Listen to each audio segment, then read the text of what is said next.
Good morning, students. Today our topic is impact of globalization in India. Its Hindi meaning is Bharat में वैश्वीकरण का प्रभाव. Okay. Now, question is rising here. How is India begin globalized and why? So, listen carefully. The basic purpose of new economic policy is to foster privatization and increase globalization of the Indian economy. With this object in view, new economic policy facilitates investment by the corporate sector within the country and permits free flow of foreign investment with a view to imbibe high technologies and integrate an Indian economy with the world economy. In the Indian context, globalization implies opening up economy to foreign direct investment by giving facilities to foreign companies to invest in different fields of economy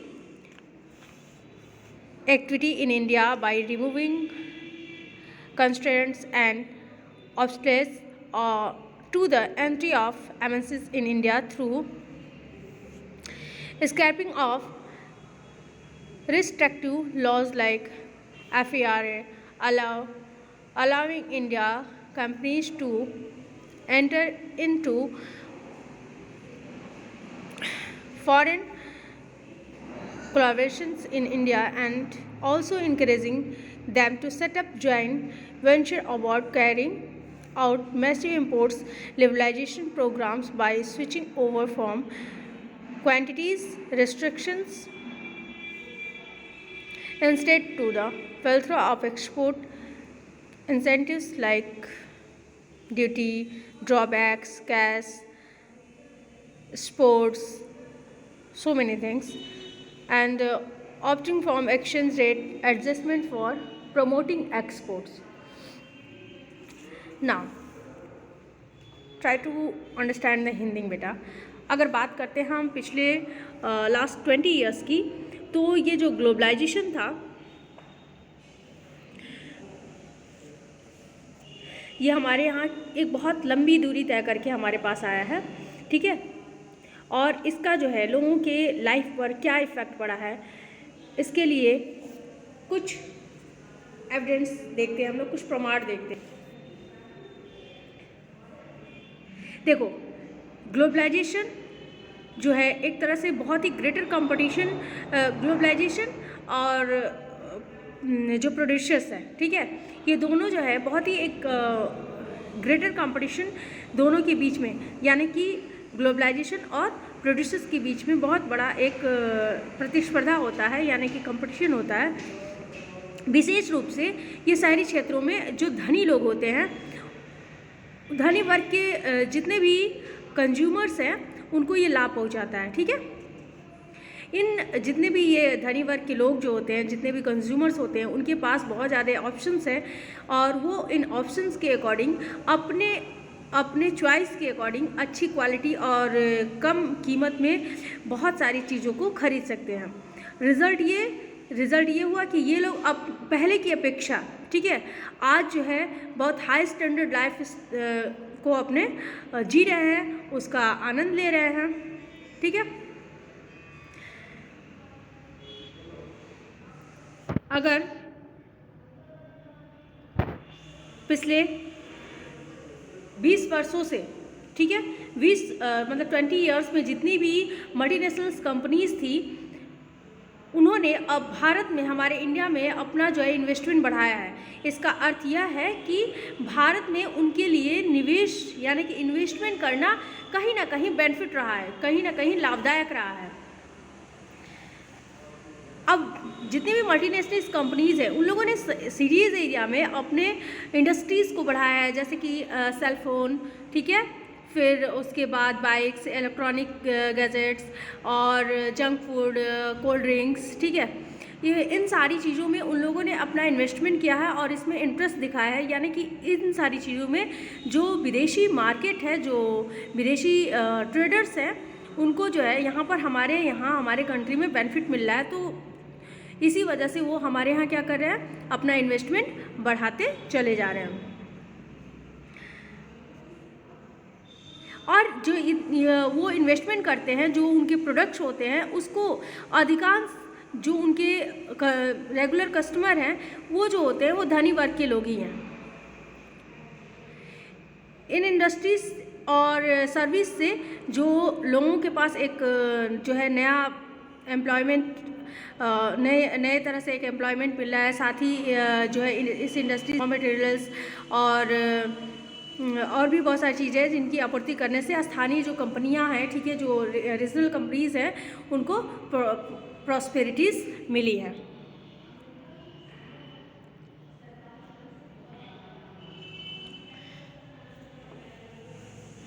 अगर बात करें secondary several of top Indian companies have been able to benefit from the increased competition. They have invested in newer technology and production method and raised their production standards. Some have gained from successfully collaborations with foreign companies.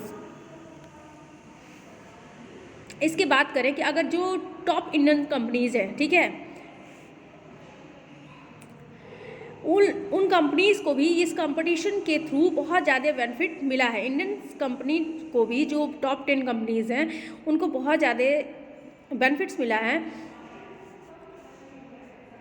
In companies में जो newly technology है और जो products को बढ़ा सकती है, उसके लिए इन्वेस्टमेंट बढ़ा है, और अपने जो उनके जो भी स्टैंडर्ड होते हैं, प्रोडक्शन स्टैंडर्ड्स होते हैं, उत्पादक मानकों को उन लोगों ने क्या किया है, ऊंचा उठाया है। और कुछ ने जो फॉरेन कंपनीज है उनके साथ सफलतापूर्वक सहयोग करके एक बहुत ज़्यादा जो है लाभ भी कमाया है। अगर ग्लोबलाइजेशन में कुछ ऐसी बड़ी इंडियन कंपनीज़ हैं जिन लोगों ने MNCs यानी कि मल्टीनेशनल कंपनीज़ के रूप में हमारे सामने आए और अपने आप को उस काबिल बनाया है, जैसे कि कुछ इंडियन कंपनीज है, जैसे टाटा मोटर्स हो गई, रेनवेक्सी हो गई।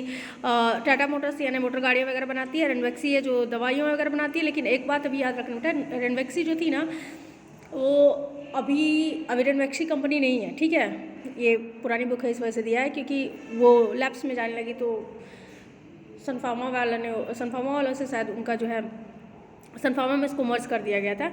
इफोसिस हो गया, ठीक है, एशियन पेंट्स हो गए, सुंदरम फाउंडर्स हो गए, ठीक, ये जो है जितनी भी हैं, ये वर्ल्ड लेवल पे अपने को क्या कर रही हैं, एडवर्टाइज कर रही हैं, अपने गुड्स को फैला रही हैं। Globalization has also created new opportunities to companies providing services. Globalization जो है और भी बहुत सारे अपॉर्चुनिटीज़ प्रोवाइड करता है। जितनी भी कंपनीज होती है वो वैश्वीकरण के थ्रू उन्हें बहुत ज़्यादा जो है मौका मिलता है अपने सर्विस और प्रोडक्शन को बढ़ाने की, या फिर उसको जो है मार्केट में उतार के और कंपटीशन के थ्रू आगे बढ़ने की एक होड़ होती है, और बहुत सारे इसके फ़ायदे भी मिलते हैं, नए अवसर उसको मिलते हैं, ठीक है। जैसे इंडियन कंपनी जो है क्या कर रही है कि लंदन में, ठीक है, इंडियन कंपनी द्वारा लंदन में एक कंपनी के लिए पत्रिका, जैसे जो न्यूज़पेपर वगैरह होते हैं, उस तरह का प्रकाशन किया जाता है। कॉल सेंटर्स इसके एग्जांपल है। इसके अलावा जो है देखा जाए तो डाटा एंट्री हो गया, इंजीनियरिंग हो गए, और भी बहुत सारे एडमिनिस्ट्रेटिव काम हो गए, जैसी कई जो सर्विसेज हैं वो भारत जैसे देशों में अब सस्ते में उपलब्ध है, जिनका डेवलप्ड देशों को एक्सपोर्ट करना जिनका डेवलप्ड कंट्रीज़ में एक्सपोर्ट किया जाता है। Okay,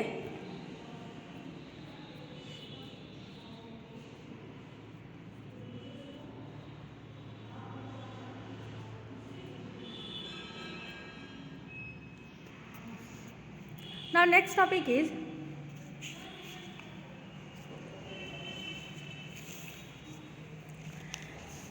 the condition of work and hardship of workers described above have become common to many industrial units and services in India. Most workers today are employed in unorganized sector. Moreover, increasingly condition of work and organized sector have come to resemble the unorganized sector. Working in the organized sector, such as the Sushila no longer get the protection and benefits that they enjoyed earlier. अभी ये जितनी भी सारी आपको ये example दिखे हुए हैं, ठीक है, जो गारमेंट्स वर्कर्स के हैं और इसके अलावा जो है इसमें ये बताया गया है जिन लोगों ने, ठीक है,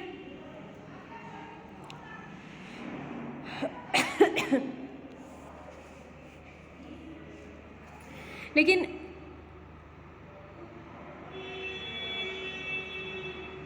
the condition of work and hardship workers described above have become common to many industrial units and services in India. जो अभी जो ऊपर जो एग्जांपल्स दिए हुए हैं, जब आप उन एग्जांपल्स को पढ़ेंगे तो बहुत सारे हमारे प्रोड्यूसर्स हैं, तो उनके लिए बहुत ज़्यादा जो है ये चैलेंजिंग हो जाता है कि या तो मान लो कंपटीशन करो या फिर उन सारी चीज़ों से हट जाओ, ठीक है। तो यहाँ पर जो है उन्हें बहुत ज़्यादा जो है मतलब हरासमेंट भी देखना का उनके लिए बहुत हार्मफुल रहता है,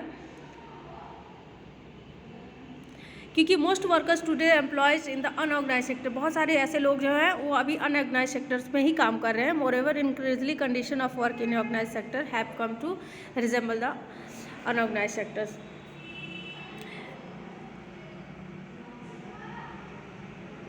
जितने भी जैसे मान लो कि अगर वो अपने कंपटीशन नहीं कर पाते तो वो जितने भी प्रोड्यूसर्स होंगे उनके ऊपर बहुत ज़्यादा दुष्प्रभाव पड़ेगा और अनेक जो श्रमिक हैं बेरोज़गार हो गए हैं।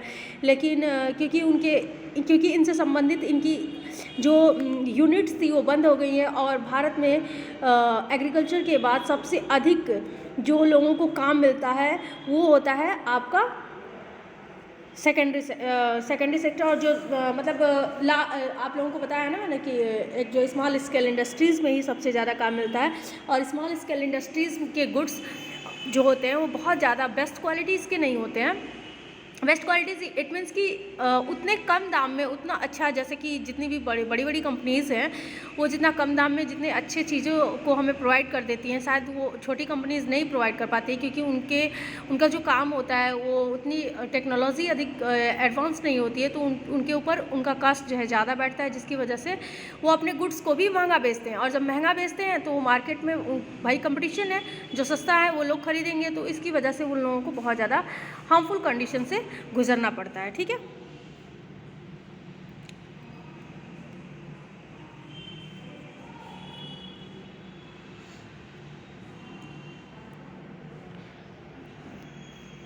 Now next day we have to learn about the struggle for a fair globalization. Okay.